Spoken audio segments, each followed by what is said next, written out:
Quoi de mieux que se réveiller le matin en sachant qu'on aura des gens à aimer? On le ressent et on le vit tous différemment, mais Dieu seul sait à quel point ça nous rend tous heureux au quotidien. Se réveiller aux côtés de celui qu'on aime, aller boire un verre avec ses copains et copines, chanter et danser nos chansons préférées en voiture. Mais quand est-ce qu'on a aimé pour la première fois? Quand est-ce qu'on a cru rencontrer le véritable amour, celui qui dure toute la vie? Quand ai-je eu envie de faire un câlin pour la première fois à ma nouvelle meilleure amie? À travers notre podcast, vous entendrez des personnes comme vous et nous vous raconter leur premier amour ou bien leur première amitié. Ils nous partagent moments de joie, pleurs et retrouvailles et bien d'autres choses encore. Alors bonne écoute!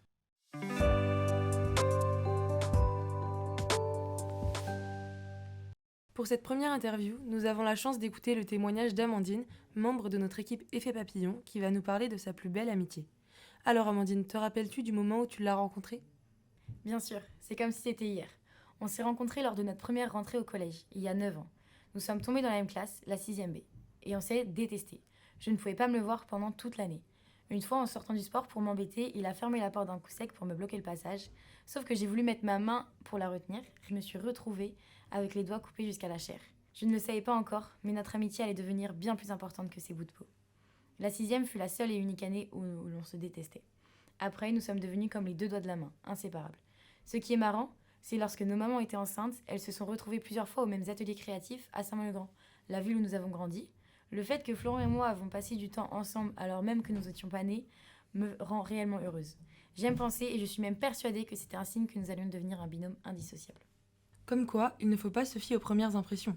On peut souvent avoir de bonnes surprises quand on apprend à connaître les gens. Vous vous connaissez depuis super longtemps, c'est trop cool.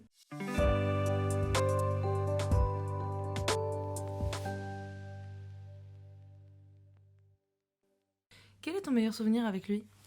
Mon meilleur souvenir avec lui serait le soir de son anniversaire, ses 18 ans, donc le 1er décembre 2022. Nous nous sommes retrouvés après mes cours et lui sa journée de travail. On avait planifié cette soirée depuis tellement longtemps, le jour où il a enfin eu son permis. Nous sommes allés au McDo et nous sommes allés au bar. C'était rien de spécial, mais c'était les choses qu'on avait l'habitude de faire ensemble. C'est ce qui nous rendait heureux.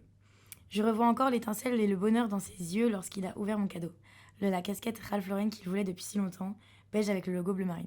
Elle lui allait à la perfection. Son sourire a illuminé l'entièreté de la pièce. Il était rayonnant. À cette soirée, le voir aussi heureux m'a fait me rendre compte à quel point je tenais à lui.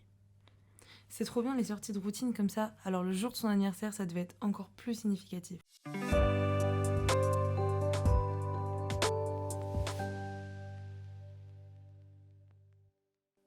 Est-ce que tu te souviens de ta pire embrouille avec? Je me suis jamais énervée contre lui. Les seules fois où j'étais en colère, c'était quand j'avais peur pour lui ou des petites choses comme ça. Mais c'était purement pour le protéger. On s'est jamais réellement embrouillé. C'est d'ailleurs la seule personne avec qui je me suis jamais pris la tête. La seule personne qui ne me cassait jamais les pieds. On s'entendait trop pour s'énerver l'un contre l'autre. C'est la première personne avec qui j'avais une réelle communication. Et comme nous avons tous les deux un caractère franc, on se disait les choses. Et on en discutait. Et après, on passait directement à autre chose. Par contre, quand il y avait des embrouilles au sein du groupe, parce qu'il faut savoir que nous étions dans le même groupe, c'était tout le temps nous deux contre le reste du monde. Nous avions la même mentalité et restons soudés jusqu'au bout. Lorsqu'il était énervé contre quelqu'un, je le devenais aussi et inversement. Et bah comme quoi la communication c'est essentiel pour une relation saine et sans prise de tête. En tout cas vous aviez l'air vraiment très soudés et c'est beau à entendre.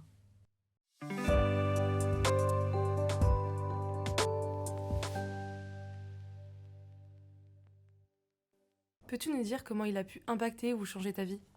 Je ne me suis jamais sentie autant aimée et respectée que par Florent. Il avait tout le temps les attentions qui me montraient à quel point je comptais pour lui. Il me demandait tous les jours si on pouvait se voir, et même si c'était juste pour 5 minutes. Il pouvait faire je ne sais pas combien de kilomètres pour venir me chercher à mes soirées, peu importe l'heure. Je le savais et il le savait, notre amour pour l'un envers l'autre était immense, inconditionnel. Tous les vendredis, je finissais le travail à 21h. Et tous les vendredis, je pouvais être sûre de le voir en face de la porte où sortaient les employés, à m'attendre pour qu'on se voit un peu tous les deux avant de rejoindre les autres du groupe. C'était notre rituel. Une fois, il a quitté un repas de famille pour aller chercher une pilule du lendemain parce que je n'avais pas encore le permis.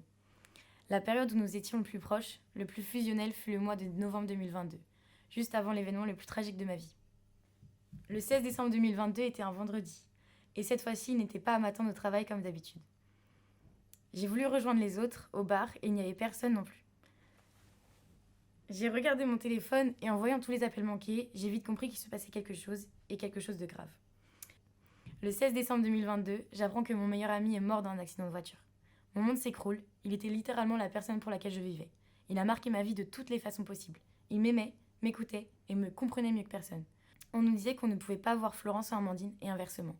Après sa disparition, j'ai dû apprendre à vivre seule sans lui. Tous les projets que nous avions ensemble étaient maintenant impossibles. À 17 ans, c'est très dur de vivre ça. Si on croit aux âmes sœurs, je suis persuadée que c'était la mienne. Waouh, ton histoire est vraiment très touchante. T'es une personne très forte et tu mérites d'être heureuse, Amandine. Ton partage rappelle à nos auditeurs à quel point il est important de profiter des personnes qu'on aime car elles peuvent nous être arrachées à tout moment. Votre amour était sincère et on le ressent et vraiment j'espère que tout le monde connaîtra un amour, même amical, comme celui-ci.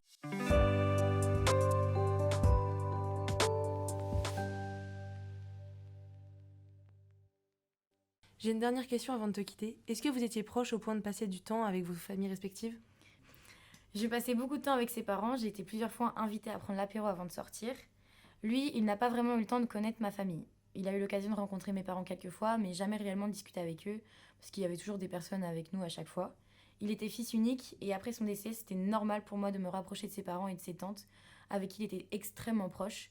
Je vois maintenant régulièrement sa famille, et je leur envoie régulièrement des messages aussi. Et c'est génial pour eux et pour toi que vous puissiez vous serrer les coudes dans ces moments-là.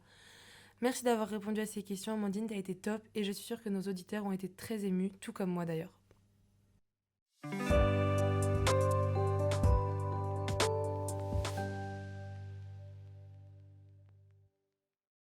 Bonjour et bienvenue dans le 3e épisode d'Effet Papillon. Aujourd'hui on retrouve Maëlys et elle va nous raconter sa plus belle histoire d'amour.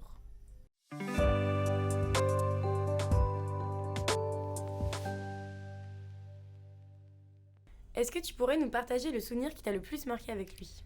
Bonjour Amandine. Le souvenir qui m'a le plus marqué avec lui, c'est quand on est partis en voyage que tous les deux. On a loué une petite maison au bord de la mer. On a découvert plein d'endroits, on a passé des super bons moments. Il n'y avait personne avec nous, donc on était vraiment dans notre bulle et c'était un très très bon souvenir.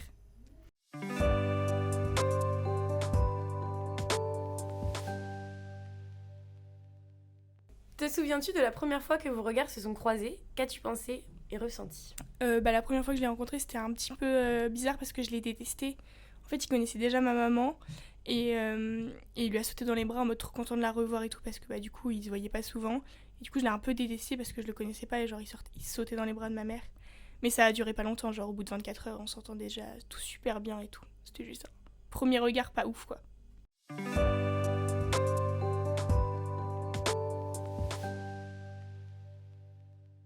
Comment ça se fait que ta maman connaissait avant ton copain ? En fait, ma maman, elle sort avec un Sénégalais en France. Enfin, il est français, mais il est d'origine sénégalaise. Et du coup, ma maman, elle est plusieurs fois au Sénégal dans sa famille avec lui, avant nous. Et nous, en fait, c'était la première fois qu'on y allait. Donc lui, il connaissait déjà très bien ma maman, parce qu'il habite là-bas avec eux. Alors que nous, il ne nous connaissait pas, vu que c'était la première fois qu'on y allait. Et en fait, il s'entendait très bien avec ma maman. C'était un peu comme sa tata. Enfin, elle lui ramenait tout le temps des petits cadeaux. Ils passaient du temps ensemble quand ils étaient là et tout ça. D'accord. Et ta maman, ça faisait combien de temps qu'elle était avec Plus de 10 ans. Ok, une oui, dizaine d'accord. d'années, ouais. Ok. Elle était vraiment allée plusieurs fois, quoi. Elle le connaissait vraiment bien. Chaque été, ils se voyaient, tout ça.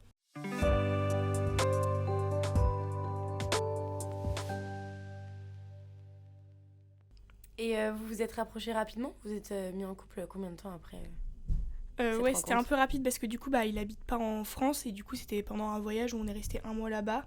Du coup, on s'est rapprochés assez rapidement, enfin, comme un peu en voyage. Je pense au bout de 2 semaines, on était déjà en train un peu de fricoter, tout ça. Je sais pas comment dire ça.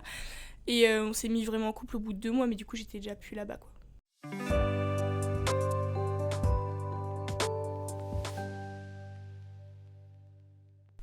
Et quel âge avais-tu quand tu l'as rencontré ? J'avais 17 ans. Ok, donc c'était il y a 2 ans ? Ouais, 2 ans et demi. 2 ans et demi.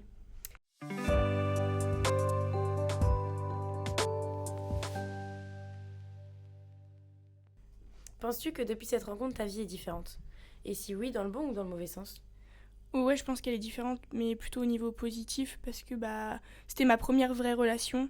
Du coup, je pense que ça m'a permis de grave prendre confiance en moi déjà, parce que c'était une personne hyper bienveillante et hyper gentille. Donc déjà, ça m'a un peu réconciliée là-dessus, parce que j'avais pas trop confiance en moi, et surtout confiance en moi vis-à-vis des hommes et tout, parce que au collège, tout ça, la critique est facile. Et puis en vrai, j'étais grave heureuse, même si là, c'est terminé. Ça m'a rendue heureuse pendant un certain temps et j'ai pas eu beaucoup de moments de tristesse et tout. Donc en vrai, oui, je pense ça m'a rendue plus heureuse dans ma vie et c'était une super première expérience, on va dire.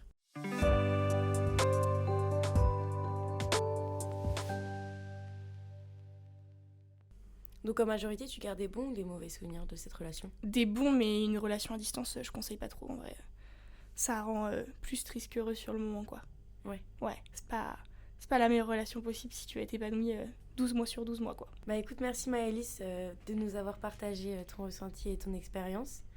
On se retrouve bientôt dans un nouvel épisode pour rencontrer Maud et son histoire d'amitié. Merci les filles de m'avoir accueillie dans votre podcast pour raconter mon histoire d'amour. Merci Maëlys.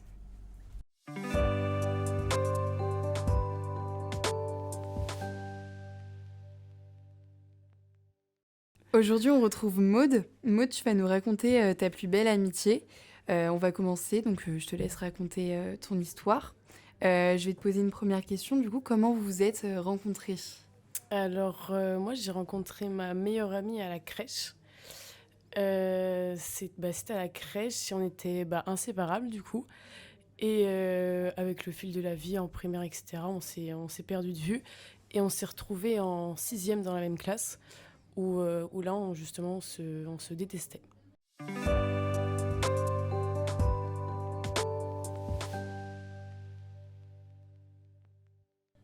Pourquoi vous vous détestiez, du coup? Pourquoi on se détestait, je sais pas, c'était vraiment physique. En plus, elle s'appelait... on avait presque le même nom de famille. Du coup, on était toujours ensemble en cours et on n'en pouvait plus. On pouvait plus supporter, on s'était même battus à la récré, tout ça. Et voilà, non, je l'aimais vraiment pas, elle m'aimait pas.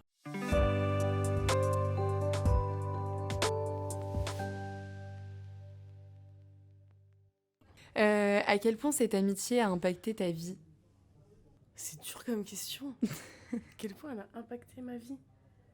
Alors, elle a impacté ma vie, premièrement par rapport à nos mères qui se connaissaient justement et à une réunion parents-prof qui se sont reconnus.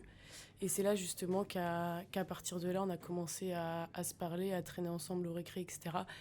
Et 3 ans plus tard, comme on était toujours amis, j'ai eu la chance de partir au Canada avec elle pendant 2 semaines, qui reste un très bon souvenir. Ok, comme ça ou avec l'école? Non, comme ça, Ok. juste avec elle. Ok, et du coup, je rebondis sur ça, mais comment vos mères, elles se sont rencontrées? Enfin, elles se connaissaient d'où à la base? Comme on était ensemble à la crèche, Ok. elles se connaissaient de là et elles se sont tout de suite reconnues. Ah oui, ok.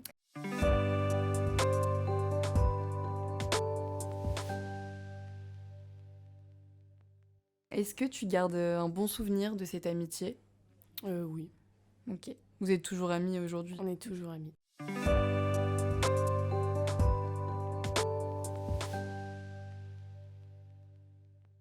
Est-ce qu'il y a eu des moments compliqués dans votre amitié? Oui, il y a eu des moments compliqués parce que du coup, on a été ensemble de la 6e à la terminale. Et après la terminale, elle a décidé de partir vivre à l'étranger. Donc c'est là que ça nous a fait un manque à toutes les deux. Mais maintenant, on s'y est habitué et on se voit quand on a l'occasion. Ok. Et du coup, là, elle vit toujours à l'étranger? Ouais, ça actuellement? fait 3 ans. Ok.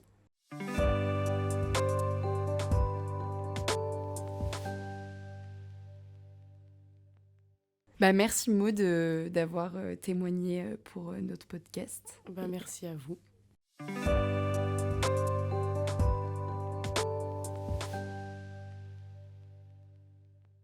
Bonjour à tous, aujourd'hui on se retrouve pour le 4e épisode. On retrouve Laura, merci d'avoir accepté de répondre à nos questions. Et aujourd'hui on va parler d'amour avec un grand A.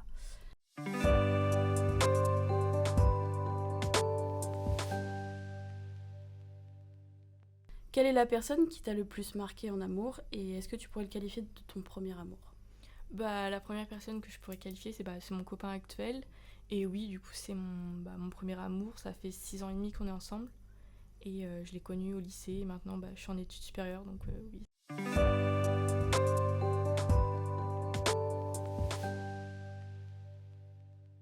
Comment as-tu su que c'était lui et pas quelqu'un d'autre?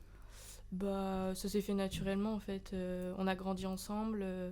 On a les mêmes amis. On s'est vu grandir et on s'est découvert en fait au fur et à mesure, donc voilà.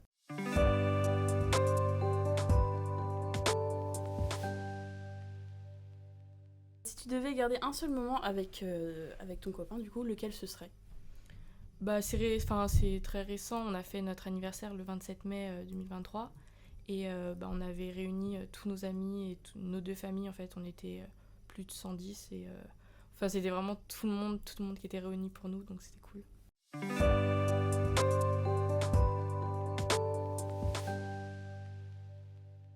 En quoi cette personne a eu un impact positif ou négatif sur ta vie ? Positif parce que forcément on s'est toujours complété en termes de communication, d'apprentissage. Il fait pas les mêmes études que moi, donc en fait on s'est toujours aidé. Et puis négatif, il y a eu des hauts et des bas, quoi, comme tout couple, et il y a eu des bas et c'était comme ça, quoi. Vous les avez surmontés ensemble. Voilà, c'est ça.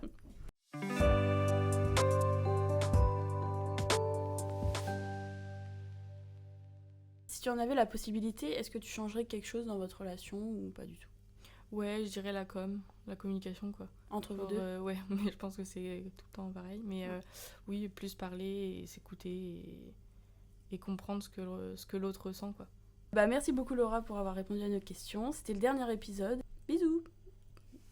Et c'est comme ça que se termine notre épisode. Merci à vous, internautes, de nous avoir écoutés. On espère vous avoir transporté dans notre univers d'amour et d'amitié pendant ces quelques minutes. Si vous souhaitez nous poser des questions sur le sujet ou alors suivre notre aventure, rejoignez-nous sur notre Instagram @effetpap. Nous répondrons à tous vos messages. On se retrouve la semaine prochaine pour un nouvel épisode rempli d'émotions. En attendant, on vous souhaite une excellente journée. Bisous.